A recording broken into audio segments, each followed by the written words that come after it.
All right, chapter 5, Lost and Found, Discovering God and True Love. For years, I lived under the weight of confusion and shame and secrecy. I wore a mask even when I was alone. I smiled in public, but battled anxiety, self hate, and an aching void in private. Now, I didn't have these words for it back then.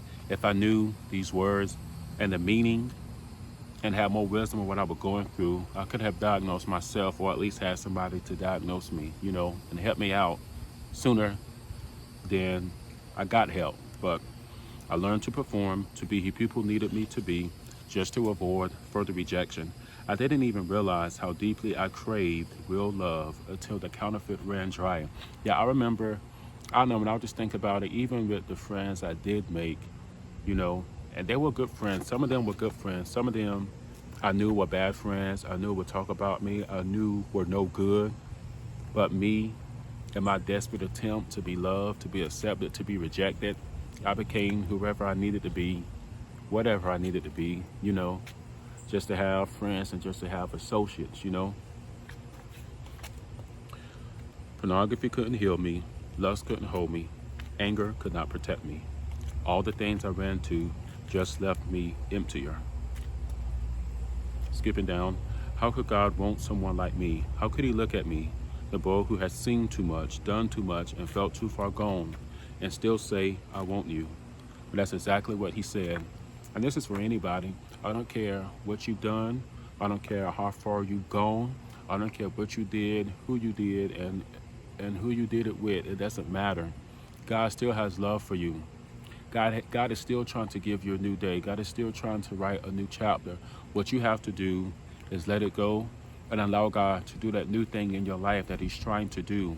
This book, this is a testimony of the new thing God is trying to do. If I will not have allowed God to come in my life and be God, I will not be where I am. I will not be able to share this testimony with you from a place of victory.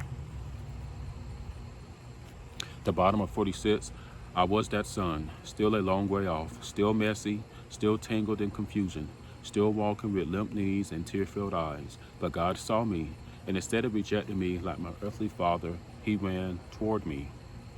And I thank God for my foundation.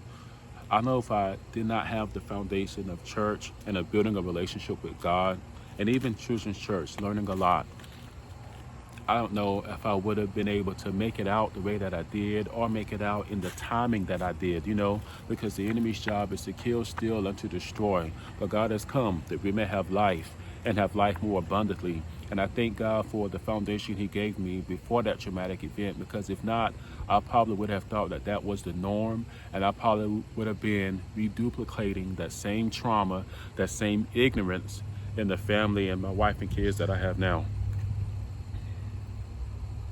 All right, let's go to page 47.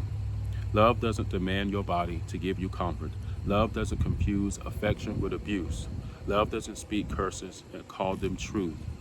The more I let God love me, the more I started to see myself the way he did, not as someone broken beyond repair, but as someone in process, someone worth saving, someone worth dying for.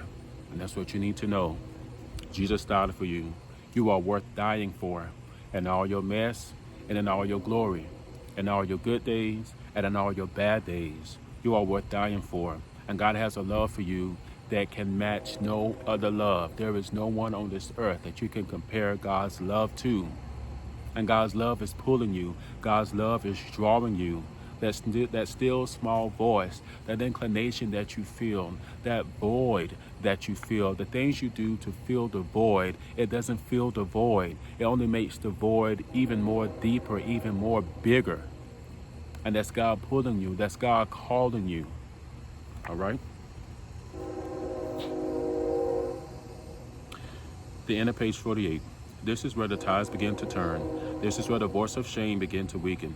This is where I began to believe that healing was possible, that freedom was real, that love wasn't a trap, it was a gift, and God, he was the giver. This is where the boy who had been lost in shadows began to see the light. This is where I was found.